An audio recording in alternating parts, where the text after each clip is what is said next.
இன்றே டவுன்லோட் செய்து உங்கள் ஃபேவரட் ஷோக்களை என்ஜாய் பண்ணுங்க.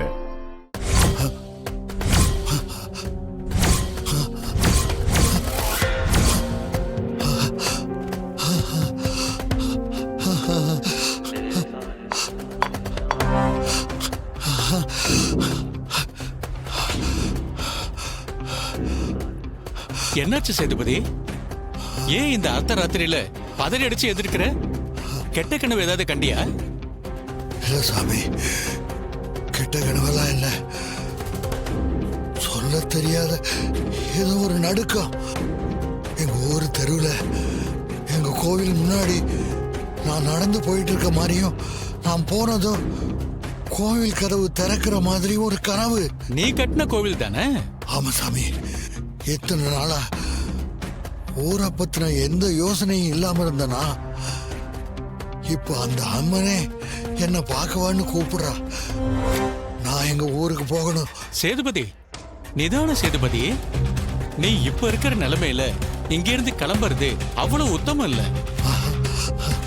உனக்கு நடக்கிற வைத்தியத்தை இப்படி பாதிலேயே விட்டுட்டு போனா போற வழியில கூட உன் உயிர் பிரியறதுக்கும் வாய்ப்பு இருக்கு.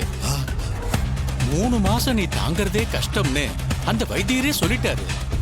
அதுக்கப்புறமும் நீ இங்கிருந்து கிளம்புறன்னு சொல்றியே. நான் கிளம்புறேன்னு சொல்லல, இது அவளோட அழைப்பு. எங்க ஊர் அம்மனோட கட்டளை. எங்க ஊரு கோயில்ல கும்பாபிஷேகம் நடக்கணும். இது பல வருஷ கனவு. இப்போ அந்த அம்மனே என்ன கூப்பிடுறது என் காதுல தெளிவா கேக்குது. அந்த காரியத்தை முடிக்கிறதுக்கு தான் இந்த உயிரை கையில பிடிச்சிட்டு இன்னும் நான் வாழ்ந்துகிட்டு இருக்கேன்னு நினைக்கிறேன். உன் நினைப்பெல்லாம் சரிதான். நீ இங்கிருந்து கிளம்புறதுக்கு உன் உடம்பு ஒத்துழைக்கணுமே. என்ன கூப்பிடுறவளுக்கு என்ன பார்த்துக்க தெரியாதா? எங்க கோவில் கும்பாபிஷேகத்தை நான் முன்ன நின்று நடத்தி கொடுக்கணும். அதை முடிச்சுட்டேன்னா திருப்தியா இதே காசிக்கு வந்து உங்க முன்னாடி என் கடைசி மூச்சை நிம்மதியா இந்த காசிலேயே விட்டுருவேன். அது வரைக்கும் அந்த அம்மா என்ன விட மாட்டா. நான் என் ஊருக்கு போயாகணும்.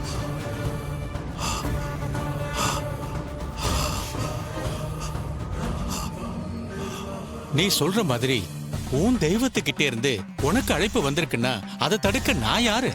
நீ போயிட்டு வா சேதுபதி. மத்தத உன்னை கூப்பிட்ட அந்த பரிபூரணியே பார்த்துப்பா.